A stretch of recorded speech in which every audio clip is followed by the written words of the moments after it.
and welcome to the Chapter 2 Read Aloud for the June Cozy Escape Book Club choice, which is A Case for the Winemaker by Candace Haven. Now, this is the first in a new series, and if you've never heard of Candace, she's an amazing author. She has pretty much all romance in prior to starting this new cozy series, but if you really like her writing style, you will definitely like her other books. Now, every month we have a book club discussion. If you're new to the Cozy Escape Book Club, it is free to join, so make sure to sign up with the link below. We send out emails. We have a very active Facebook group, and I just want to make a really quick announcement that for July and August, we will be on a summer hiatus. So every month we do a book club discussion the last Wednesday of the month. However, for July and August, we'll be taking those off. Courtney is having a baby, and it's just a nice break. We could all probably use a break, and then we'll start fresh again in September. So what does this mean for you in terms of dates? So really important, the last Wednesday of June is Wednesday, June 24th, 7 o'clock Central Standard Time. That's when we'll be discussing this book. And don't worry if you don't have time to read it. We always sum up the book at the beginning of the call, and we usually end up meandering our conversation to talk about other things. And then in August, we won't have a book club, but what will happen, because we'll need to get ready for September, is the week before, on the Saturday, August 22nd, or the Friday, August 21st, somewhere around there, Courtney and I will send you an email. So make sure you join our mailing list, and we will remind you that we have choices for the September book club. Now, you'll have until Wednesday, August 26th to vote. So even though we aren't having book club discussion, we'll just run it like normal. So voting will close at 4 o'clock Central Standard Time that day. And then we will announce the winner of the book via email, and then we'll do a chapter read aloud that weekend. And then once September starts, we will all start reading that book together. So I know those are a lot of dates. Don't worry, if you're in the Facebook group, I posted all of the dates for you so you know what's going on. And we will definitely be active during July and August, and we can still talk about all the books that we're reading and recommend things to each other and just talk about coziest things in general. So let's go ahead and start reading today's book. Now, make sure to go to Courtney's channel to listen to chapter 1, and then stick around here for chapter 2. Chapter 2. I sat in the break room at the back of Bless Your Art, my hands wrapped around a hot cup of tea someone had made me. The police swarmed the park. Greg, my brother, was there, and after talking to me for a few minutes, making sure I was all right as I could be, he'd gone into sheriff mode. He told me not to say anything to anyone until he came back for me. The cup rattled as my hand shook again. The bone-chilling cold that no amount of heat could warm had settled in me. But I was alert and focused on everything going around me. No way was I going to be the victim of another crime and leave justice and investigation to those not involved. Plus, I'd worked too hard in the grand opening of Bless Your Art, and I refused to let everyone down. I needed to figure out exactly what was going on. The man Michael had been arguing with earlier in the day was dead in the park, part of his head bashed in, his eyes staring straight ahead. That image would be burned in my brain for the rest of my life. No one deserved to go like that, not even this guy with his jerky attitude and bullying tactics. Can I get you anything else? Maria asked. She'd been down the street at the grocery store with her daughter Samantha when they'd seen all the flashing lights. Tell me what I can do. I shook my head. There was a dead body. I wouldn't get in the way of my brother's investigation by gossiping about what I'd seen. Besides, talking wasn't something I could even do at the moment. My mind whirled with questions. Who else did that guy make so mad they wanted to kill him? Was it random? Was there some crazy in town who could possibly endanger all the people I'd come to love over the last year? I couldn't stand the thought of all of my friends in mortal danger. Girl, I can't believe this happened. The last murder was nearly 40 years ago, Maria said. Mom, Samantha murmured, I'm worried about Miss McGregor. She's just staring straight ahead, and she hasn't blinked in a really long time. Samantha was a freshman at the high school, a book nerd, and as kind-hearted as her mother. She's in shock, Maria said from behind me. Maybe we should call a doctor or take her to the hospital. Ugh, hospitals were awful places, at least for me. The last time I'd been in one was Chicago. I'd woken up there alone and scared after the mugger had hit me so hard with his gun, I had a concussion. I shook my head. I needed to at least appear normal. I forced myself to blink. George, who had been leaning into me while I sat in the chair, put his head in my lap and sighed, a deep, comforting sound of his big barrel chest. Good dog, I said with a shaky voice. I cleared my throat. I'm fine. My brother asked me not to say anything until he has a chance to talk to me. That's understandable, Maria said. You were first on the scene, so to speak. I mean, what do I know? Everything I've learned about this sort of thing has been on television, but it makes sense. I knew a bit more about police work from what I'd read in books and the little I'd picked up from Greg after being in town, but I didn't need to give Maria an education procedure, so I tried to force a smile. It kind of hurt my face, so I gave up. There was a knock on the back door, and then it opened. Greg was there. Tears burned my eyes. It was silly, but he was my brother, and right then, I needed him, just like I did when we were little and had fallen off my bike and scraped up my knees. He nodded toward Maria. Can you guys give us the room? I should get my daughter home, Maria said. That is, if you're okay. I cleared my throat. I'm fine, really. As soon as they finished with her questions, I'm locking up and heading home. She hugged me. Call us if you need anything. Another officer walked in the back door, and she didn't bother knocking. Ains, this is Detective Lucy Pearson, Greg said. She's going to take your statement. Are you ready? I frowned. Is there a reason you can't do it? I'd feel much more comfortable talking to my brother than a stranger. He sat down beside me, took my hand. His were so much bigger. He had all of his dad's tall genes, whereas I'd been lucky to get to 5'4", thanks to my mom. You're my sister. We want to do this by the book, so I'll sit here with you, but I need Detective Pearson, to do the interview. I nodded. She held out her hand, and I let go of my brother's to shake it. She couldn't have been much older than me, but she had a tough look as if she'd seen a bit too much of darkness in the world. It wasn't the look of a small-town cop. I'm sorry you had to see that, she said as she sat on the stool across the break room table from me. I'd appreciate it if you could take me through what happened and exactly how you found the body. I took another deep breath, closed my eyes. I'm lucky in that I have a great memory, which was useful when I worked with students. I haven't forgotten to term paper yet, and I can remember almost every book I've read. I'm able to put things in categories and file them away in their proper place, and I have near perfect recall, at least with words. Perfect, too, for an investigation. I explained about taking George for a walk and his odd reaction. I'm sorry that his tail disturbed the crime scene. He couldn't help it. George lifted his head and looked directly at Lucy. He's a very large dog, the detective smiled, but then seemed to remember we were talking about a murder and pressed her lips into a thin line before asking the next question.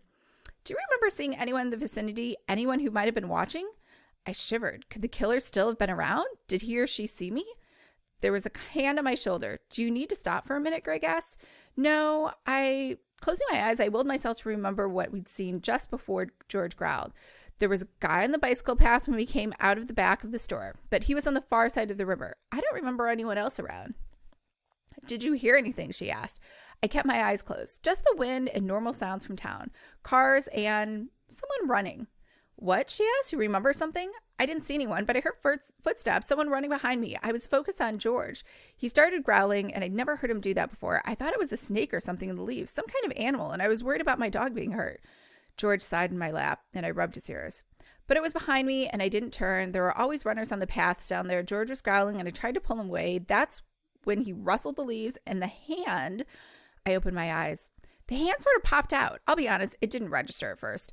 The cold chills slipped through my body once more. I wasn't sure I'd ever be warm again. The wind picked up and blew the leaves off his face, and his eyes were so... I told George to sit. But I think he already was. I might have screamed. I'm kind of sure I did. He was just lying there, and then he reached down to see if I had a pulse. And then I reached down to see if he had a pulse because even his eyes didn't look so great. Maybe he could still have been alive.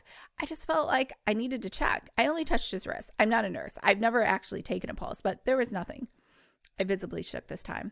Touching that dead man had been one of the toughest things I'd ever done. And then what? She guided me. I stepped back and moved George with me so he wouldn't disturb the body any more than we already had. I pulled out my cell and called Greg. I just stood there. It didn't seem right to leave the body alone. That poor man. Maybe he hadn't been so nice to my friends, but no one deserved to die like that. Tears burned my eyes and I sniffed. Greg handed me a tissue from the box on the table. You had a shock, he said. I'm sorry, Ainsley. I'm so sorry you had to see that. Then he put his arm around me and hugged me. My brother loved me. I've always known that, but we weren't the hugging sort. That squeeze nearly did me in. I had to force myself to blink so that I didn't sob. It's okay. I'm fine, I lied. Or I will be maybe 10 or 30 years from now. When I'd been mugged, the guy hit me in the head with his gun even after I gave him everything in my purse. Still, it hadn't been as frightening as finding that body. I may have a few more questions later about your friends, but I think we've got what we need right now, the detective said. I have to talk to her for a minute, my brother said. I'll meet you outside. She nodded and then left through the back door. Look, Ainsley, I'll have one of the guys take you home. You've been through a lot. I bit my lip. My mind was a confused mess, but I had this overriding feeling of protection for the town I'd come to call home. I don't know what to do about opening the market tomorrow, I said. I can't let all these people down, but it doesn't feel right. A man is dead. I just don't know if we should do this so soon, given what's happened in our backyard tonight. I know how important tomorrow is to you. If you want to do it, that's great. If you don't, everyone will understand. Will people think it's in bad taste if we do? He shook his head. Well, it didn't happen here. The murder, so far as we can tell, took place in the park. So no, I don't think so. It might even be helpful to us if you open, though no pressure or anything. How would it help? Well, by now, half the town has already heard about the murder. You know Sweet River. There will be all kinds of folks trying to get a look at the crime scene tomorrow, but your big opening would be a great distraction. And like you said, this business isn't yours. Everyone who has a booth in here has been looking forward to it. I say carry on as usual if you're up to it. I nodded. I'll think about it tonight. Jake, the fire chief and owner of the local feed store, poked his head in the back door, and I wiped my face with my hands, hoping that I wasn't as scary looking as I felt. Not that I cared what he thought, of course. He was a crazy handsome man. Hey, Ainsley, you doing okay? I nodded, not really trusting my voice. My guys helped get the area cordoned off. I was thinking of that cordon bleu chicken when I saw that word. I don't know. Maybe I'm hungry. So your people can focus on the crime scene. Is there anything else you need? Could one of you take Ainsley and George home? My brother asked. No, I mean, I'll be fine. You're busy. And I was blabbering. Not a problem. I'll take her home and have Joe follow me in my truck. And I won't take no for an answer, Ainsley, Jake said. You've been through a shock. Let me do this for you. It'll make me feel better. I gave him a brief smile and nodded again. 20 minutes in close quarters with Jake. On top of everything else, well, it was a lot. I'd had a dumb crush on him since I arrived in Sweet River a year ago. He'd been helpful with George, telling me what kind of food to buy, and when George didn't like his bed, special ordering a few for us to try. Jake was also one of my brother's best friends. He had absolutely no interest in me other than being friends, which is why that crush never went anywhere. Not that I was really interested. Keep telling yourself that. 10 minutes later, we were in my SUV, which normally felt large, even with George, but Jake, who was well over 6'4" and built like a linebacker, filled the space on the driver's side. Nothing like having the short-haired version of Thor driving you home. And I wasn't the only one slightly taken with Jake. George Clooney had his chin on the poor man's shoulder. Don't you want to stop at the Dairy Queen and get some dinner, Jake asked. I'm betting you haven't eaten in a while. I'm not really hungry. Then my stomach growled, making me a liar. He chuckled, and a few minutes later, he pulled into the drive-thru, which was on the highway about a half mile from town square. Well, we'll grab something, and you can always heat it up later if you don't feel like eating right now. Besides, it's my cheat day. Cheat day?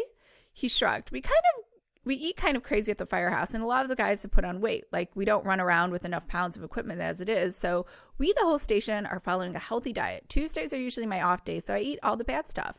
I don't even know what food they have at Dairy Queen. I grew up with the Dairy Queen in my town, which was very lucky because I grew up in a small, tiny town in Illinois with mostly lots of cornfields. But the Dairy Queen only had ice cream. It didn't have any food. But I know that some of them have food. I've seen the commercials, but yeah, and the Dairy Queen here in San Diego only has ice cream as well. So I am not actually sure what they have at Dairy Queen for food. To have a body like his, it probably took a bit of maintenance. Me, well, every day was a cheat day. I always started with good intentions, but usually ended the day with some kind of chocolate. I'd always been curvy, but I was okay with that, and I really love food, a lot. After ordering some cheeseburgers, fries, and chocolate shakes, he turned to me. Okay, so they have burgers and fries. Are you okay to stay on your own tonight? When you were locking up, your brother asked me to tell you that he'd be happier if you stayed at his place. I scrunched up my face. Greg lived in a small 2-bedroom house just a few blocks away from my store. It had the world's tiniest yard. It was basically a back patio with a grill and some chairs where he and his friends hung out. It was a typical bachelor pad, usually tidy but sparse. I wanted to be in my house with my things, and poor George was a picky soul. He wouldn't rest well at my brother's. I'm good. I'd rather be home in my own bed. So would George, I said. Rug, George said from the back seat. I guess that's a growl or a bark. Rug. It's R-U-R-H-G. Jake laughed. I love that Great Dane's talk. He reached back and rubbed the dog under his chin. You're an amazing dog, George. My dog grunted and then let out a happy sigh. Lucky dog. We picked up the burgers at the window and Jake insisted on paying. I'm getting Joe's dinner as well, he said, as though that explained why. Everyone in town is talking about your art gallery. It's been a while since we've had that sort of excitement in town. I think it's smart of you to open so close to our fall festival. Lots of foot traffic for you. Handsome and kind. It isn't fair. Thanks. How's your mom doing? Greg told me she's interested in making teas. Maybe I should talk to her about selling some in the market. He chuckled. Ains, you know I love my mom, but her teas, you might want to try a few before you make that offer. She thinks she's making these magical brews that heal the soul, her words, not mine. But unless you add about a half cup of sugar or honey, they're kind of hard to drink. If you tell her I said that, I will deny it until my dying breath. It was sweet he loved his mother so much. Duly noted on trying before buying. It's good what you're doing, supporting local artists and craftspeople and bringing the community together. I worry sometimes that we'll turn into one of those ghost towns if we don't keep changing things up. Thanks. I just talked to Greg about whether or not to go ahead with everything tomorrow. He rolled to a stop in front of my house and then turned to me. Definitely open. It's a good positive thing you're doing, Ains. The town needs it. I wish I didn't like the way he said my nickname with that whiskey voice of his. After dividing up the food, Jake walked me to the door. George took off around the back of the house. It was his time of night to run around like a crazy dog for all of 5 minutes, and then he would collapse on his bed or on the end of my sofa for the next 12 hours. He looks happy, Jake said. That's the great thing about George. 1 minute he's finding a dead body, the next he's determined to catch a non-existent squirrel. I opened the door and flipped on the lights inside. I love this old farmhouse. It had originally belonged to my great-grandmother and was situated on 6 acres about 5 miles outside of town. It was quiet. Tonight, maybe a little too quiet. You sure you're going to be all right out here? I took the bag of food he held out. Yep, I've got George. I'm good. Thank you again for running us out here. It's very kind of you. He waved my comment away. Ains, I'd do anything for you. Anything? Stop it. He handed me my keys. Give me your phone. I frowned, but he held out his hand so I hadn't misheard. I had to put the food down on the table by the door and dig through my bag before handing it to him. He typed something into it and gave it back to me. You've got my number. I'm just 2 pastures over, a lot closer than your brother. If you need anything, you holler, okay? That soft Texas accent with his well-worn voice was just too much. I'm sure if Courtney had read this chapter, she would have added a really nice Southern Texas twang. I am unable to do accents, but you can just imagine it in your head. Then he gave me that devastating smile of his, the knee-weakening grin that had me holding on to the door to stay up. You can totally tell Candace is a romance author. She's so nailing the chemistry between these two. Thanks. Have a good night. My voice wasn't quivering at all, for which I was most grateful. After he and Joe left, I put the food on the table and sat down. What a crazy day. My mind was jumping from one thing to another, and I couldn't stop thinking about what happened. Who would commit such a crime? And was the town in danger? I absolutely did not want my friends in town to suffer. I knew Greg would not calm down until the murder was caught, but I couldn't stop pondering how I could help. After flipping on the television to my favorite home show, I settled in to eat. I swear, Dairy Queen cheeseburgers are made out of crack. I could eat one every day and not get tired of them. I mean, let's be real. How did she go to Dairy Queen and not get a blizzard?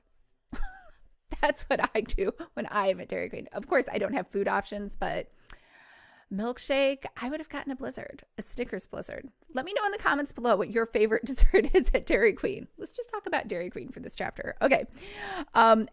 I swear Dairy Queen. Okay. The events of the day whirled through my brain once again, despite the droning TV, until George's barking got my attention. He seldom did that unless he'd cornered some poor animal. I ran for the back door, threw it open, and skidded to a stop. He was right by the back door, his large body vibrating with fury, barking at the fence as if the zombie apocalypse was nigh. George, he moved in front of me protectively. Then that same sort of growl he'd used at the park came out. My stomach tightened with dread, and a chill broke out along my skin. Is someone there? I whispered. That was a dumb question, especially since I really, really didn't want an answer. We were out in the middle of nowhere, and lots of animals roamed the forest behind my property. It had to be a wolf or a coyote. Knowing George, it could be a squirrel. Come on, boy, let's go inside. Behind locked doors where I'd feel much safer. He growled again, but he backed into the house with me. After I locked the door, he stood there as a sentry for a good 3 or 4 minutes. I grabbed my cell phone and was about to call my brother when George stopped. He cocked his head and then went in search of his food and drink bowls. I breathed a heavy sigh of relief. My hands shook. What if I'd seen the murderer and didn't realize it? And worse, what if the murderer had seen me and was out there watching the house? Something really needed to be done about this wandering murderer. All right. That was the end of chapter 2, and you can go read. I'll tell you, because I have the Kindle. I know Courtney has the physical book. You can actually get this in Kindle, or you can order the paperback. So right now we're at about the 14% mark, and so there is much more book for you to read and enjoy. All right, don't forget, Wednesday, June 24th is when we will have the book club discussion. That will be on Courtney's channel, and just like last month, we are going to, or I guess it's still this month, it's still May, just like the May book club discussion, we are going to use StreamYard. So I believe with StreamYard, once Courtney sets up the actual book club discussion, you will be able to set a reminder, and we will also remind you on email. So make sure to join the mailing list and the Facebook group. All right. I hope everyone's having a fabulous end to their weekend, and we will see you at the end of the month on Wednesday, June 24th. Bye.